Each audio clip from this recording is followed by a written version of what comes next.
Hello everyone, welcome back to my channel. आइयो सबैजना सन्चै हुनुहुन्छ र म पनि एकदमै ठिक छु। र अहिले चाहिँ उठेर खानासाना बनाएर बसेको छु।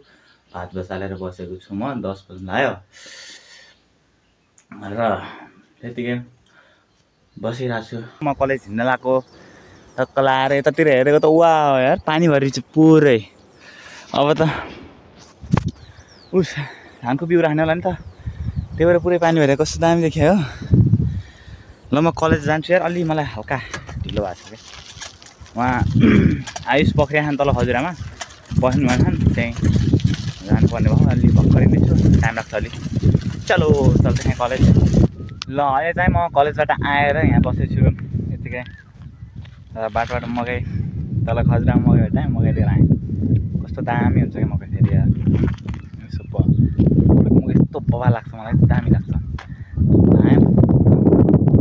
स्कुल छिटै बिदा भयो, फेरि तल हुँदा के गर्न लाग्यो, साथीहरूसँग बसियो। अनि त्यसपछि अहिले जाँदैछु। अनि आउँदा हेर्नु न गाई बाख्रा कति धेरै हुनेहरू तनाम छ नि त। त्यही अब चाहिँ म घरतिर जान्छु टक्क आएर। त्यसपछि भोलि त शनिबार, त्यही भएर ड्रेस सेस बनाएको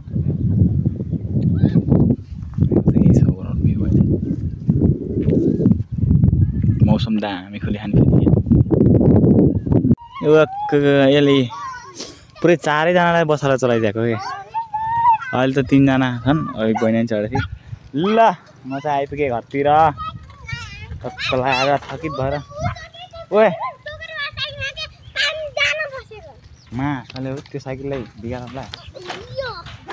ओए ठुलो भाइ एउटा आँपी लगाएर जा। कहाँ ऊ त्यो लगायो होला टायरमा तल लाग्यो क्या त्यो। ल घर आइपुग्यो। अन्टी खाइ आँप खाएर मेरो भेस्टालाई कुच्चाएर मेरो सल्लाह खाल्छ बरु। ल पनि आइपुग्यो टक्क लाएर। कति बजेको छ अहिले? टाइम त त्यति नै। एकछिन चल्लालाई छोडिदिन्छु यार। कुकुरले भड्काइदिएर कुकुरलाई। ल चलो अब कमान। चारोको भाँडा ढलाएर पुरै के हो यस्तो खास। यस्तो त नगर्नुपर्ने अत्यार त्यसो। ल बाहिर आउँछन्, खेल्छन्, बस्छन्। अब टक्क लाएर कति ठुल्ठुला भइसक्यो कति त एकदमै ठुला भएर नै त्यो त्यस्तै हुन्न है गाली। त्यस्तो छोडिदियो त्यस्तो चल।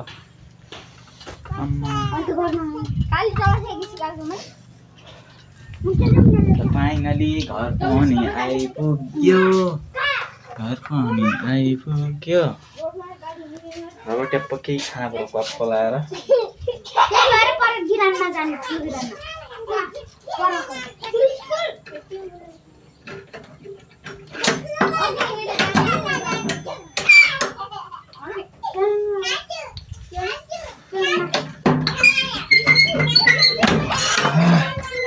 ल के छ त हालखबर यहाँको? सब ओके फाइन। कोठाको हालखबर ठिक छ। सो म केही खान्छु टक्क लगाएर। कस्तो भोला छ यार, केही खाना पऱ्यो म त टक्क लगाएर कस्तो थकित भइछ। ल hello everyone, good morning. This is the next day. अहिले चाहिँ आज यार छोड्दै मेरो भाइ लयल सरको दिनको सुरुवात भइसक्यो। आज चाहिँ हाम्रो स्याटरडे बिदाको दिन र भर्खर नुहाएर बसेछु। हाम्रो चल्लाहरू के गरिरहेछन् तर भइसक्यो। यहाँ चारो पानी सब छ, चारो पानी छ नि। अब त्यही हो आफै ठुल्ठुला भइसक्यो। त्यो म भिडियोलाई त्यसरी एन्ड गर्न चाहन्छु। Thank you so much for watching this video. Don't forget to like and subscribe the bell icon. यति भन्दै म आज बिग्रिन्छु। हस्त जय नेपाल।